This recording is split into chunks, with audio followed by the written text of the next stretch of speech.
Assalamualaikum warahmatullahi wabarakatuh. Apa kabar anak-anakku sekalian? Mudah-mudahan kalian sehat semuanya.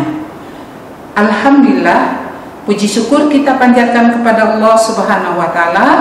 Hari ini kita masih diberi kesehatan, kita masih diberi kesempatan untuk melanjutkan pembelajaran kita tematik 3, subtema 1, pembelajaran 2. Kita masuk pada tema sistem pencernaan manusia. Oke, anak-anakku sudah siap ya? Ya, kita lihat dulu pengertiannya. Sistem pencernaan manusia itu apa sih? Sistem pencernaan manusia merupakan sebuah sistem yang membantu manusia dalam mencerna makanan dan minuman yang dikonsumsi menjadi zat yang lebih mudah dicerna oleh tubuh dan diambil kandungannya di dalamnya dan berguna untuk organ dalam dan bagian tubuh secara keseluruhan. Oke anak-anakku, kita harus ingat di dalam sistem pencernaan ada 4 hal yang terjadi. Yang pertama, yaitu sistemnya itu mengalami proses memasukkan makanan ke dalam mulut kita. Yang kedua, proses mengubah proses makanan itu menjadi hal yang lebih kecil dan lembut dilakukan oleh gigi. Nah, pencernaan seperti itu dikenal pencernaan mekanik. Yang ketiga adalah proses mengubah molekul makanan yang kompleks menjadi sederhana oleh enzim, asam, atau bila dan air. Pencernaan seperti ini kita sebut pencernaan kimiawi. Nah, proses yang terakhir adalah proses penyerapan nutrisi dan pembuangan kotoran. Nah, ini disebut proses penyingkiran. Oke anak-anakku, bagian utama saluran pencernaan manusia itu ada beberapa. Satu kita sebut mulut. Nah, mulut kita diciptakan Allah dengan bentuk yang bagus, indah, dan sebagainya. Yang kedua kerongkongan, yang ketiga lambung, yang keempat usus halus, yang kelima usus besar, dan terakhir adalah anus. Yuk kita lihat satu persatu. Perhatikan gambar yang ada di layar yang kamu perhatikan ini. Proses pencernaan dimulai dari mulut. Nah, anak-anakku, pencernaan di dalam mulut terjadi secara kimia dan mekanik. Yang terjadi secara kimia itu di dalam mulut dibantu oleh lidah, gigi, dan yang membantu secara kimiawi yaitu kelenjar air liur. Mulut berfungsi mengunyah makanan menjadi lebih halus dan lunak agar lebih mudah untuk ditelan dan dicerna. Perhatikan gambar gigi, perhatikan anak-anakku.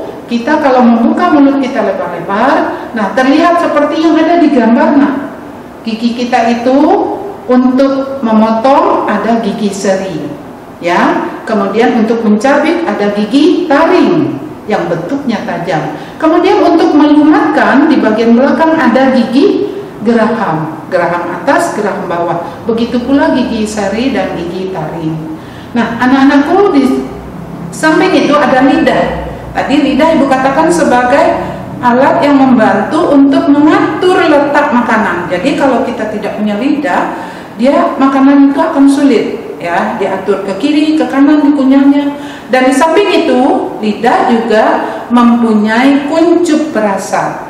Ya, ada perasa asam, ada perasa pahit, ada perasa manis. Nah, di bagian ujung lidah, di bagian ujungnya yang di depan kita keluarkan lidah, itu pengecap rasa manis. Kalau di pangkal yang dekat ke pangkal tenggorok, itu pengecap rasa pahit. Sedangkan pinggir-pinggir lidah kita, itu pengecap rasa asam. Nah, anak-anakku, kita lanjutkan. Bagian yang kedua yaitu kerongkongan. Nah, kerongkongan kalau kita lihat, makanan setelah dari mulut akan menuju ke kerongkongan. Di dalam kerongkongan kita ada otot-otot yang bergerak secara seperti meremas-remas.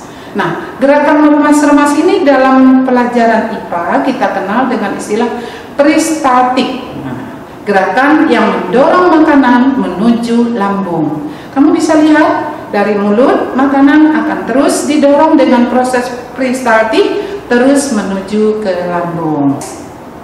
Makanan sekarang sampai di lambung. Oke, lambung atau dalam bahasa biologi kita sebut ventriculus.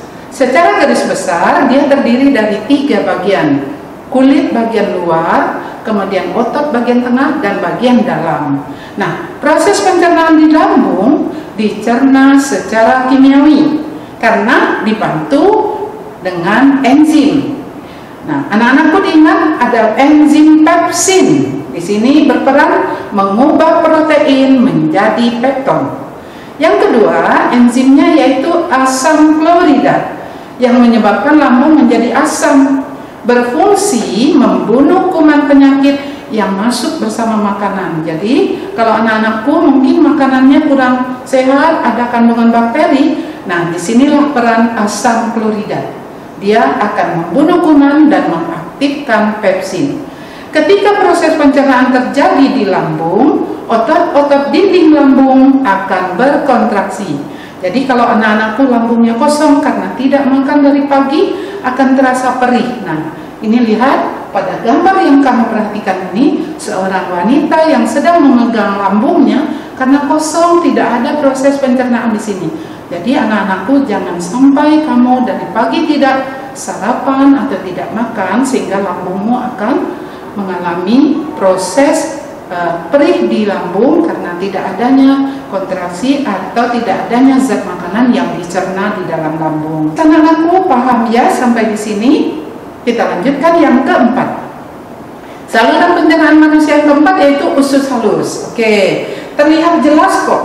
Di usus halus kita bagi menjadi 3 bagian. Usus yang betul-betul keluar dari lambung itu namanya usus 12 jari. Dalam bahasa bio disebut duodenum. Ingat-ingat ya, duodenum. Nah, terus di bagian bawahnya ini usus halus atau disebut jejunum. Ya.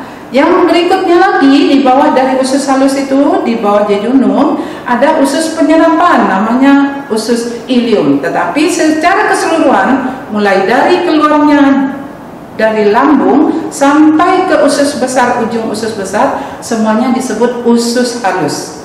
Yuk kita perhatikan fungsi usus halus. Di antaranya 1, menyerap nutrisi. Tadi sudah mulai dicerna secara mekanik dan kimiawi, maka proses penyerapannya terjadi di usus halus. Yang kedua, menghaluskan makanan. Tadi udah dicerna kok dihaluskan lagi. Masih ada makanan yang belum halus, belum bisa dicerna dan diserap oleh pembuluh-pembuluh darah kita, maka masih dicerna dengan menggunakan enzim-enzim yang dihasilkan oleh usus halus. Di antaranya ada enzim amilase, tripsin, dan lipase. Ya. Berikutnya yang keempat, proses kimiawi di jejunum. Nah, tadi katakan ada proses pencernaan yang dikeluarkan enzim di sini. Jadi kalau ada makanan yang belum begitu dapat diserap oleh sel-sel darah kita, maka di dalam jejunumlah proses pencernaan itu terjadi kembali. Lanjut, penyerapan zat di dalam tubuh. Jadi bagian ilium ini menyerap sel-sel sari-sari pati makanan yang dibawa ke seluruh tubuh melalui pembuluh darah. Nah, di samping itu usus halus juga berfungsi membusukkan makanan. Ya, yang tadi misalnya tidak dicerna lagi, tidak berguna lagi, maka proses pembusukannya terjadi di usus halus bagian akhir. Nah, anak-anakku, usus halus kalau kita lihat berfungsi atau bertugas sebagai penyerapan nutrisi makanan yang masuk dari mulut. Banyak sekali nutrisi-nutrisi ya yang sudah kita serap tadi dari usus halus bagian usus 12 jari terus ke usus jejunum dan terakhir di usus ilium. Penyerapan terjadi di situ. Oke, paham ya anak-anakku? Kita lanjutkan yang kelima, usus besar. Usus besar ini gambarnya jelas sekali loh nak. Ada usus besar naik, ada usus besar melintang, ada usus besar turun. Nah, di akhir usus besar ada yang namanya anus. Sekarang kita bahas usus besar dulu. Di dalam usus besar ini proses pembusukan sisa makanan terjadi, ya. Pembusukan ini dibantu oleh bakteri Escherichia coli. Bahasanya bahasa Latin ya, nah.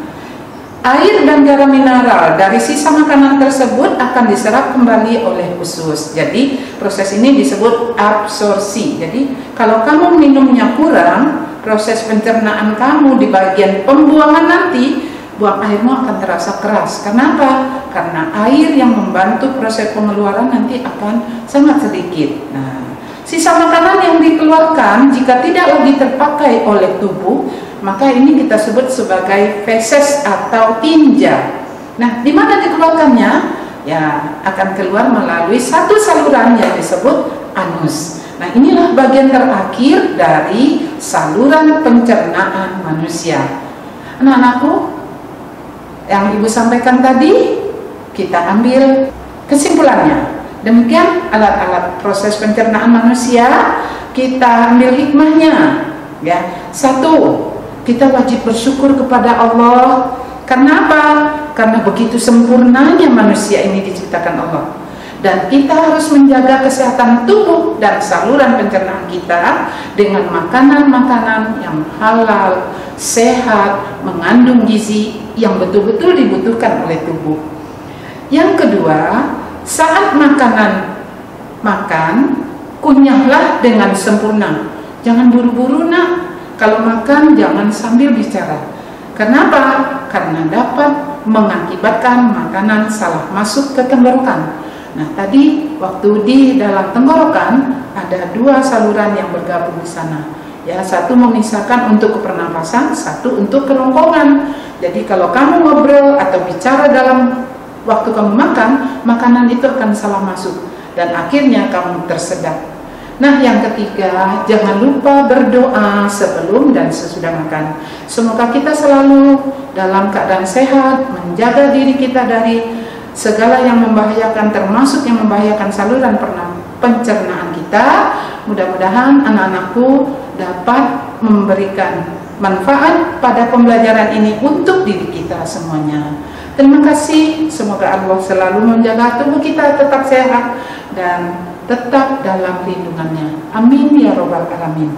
Demikian anak-anakku semuanya. Assalamualaikum warahmatullahi wabarakatuh. Terima kasih.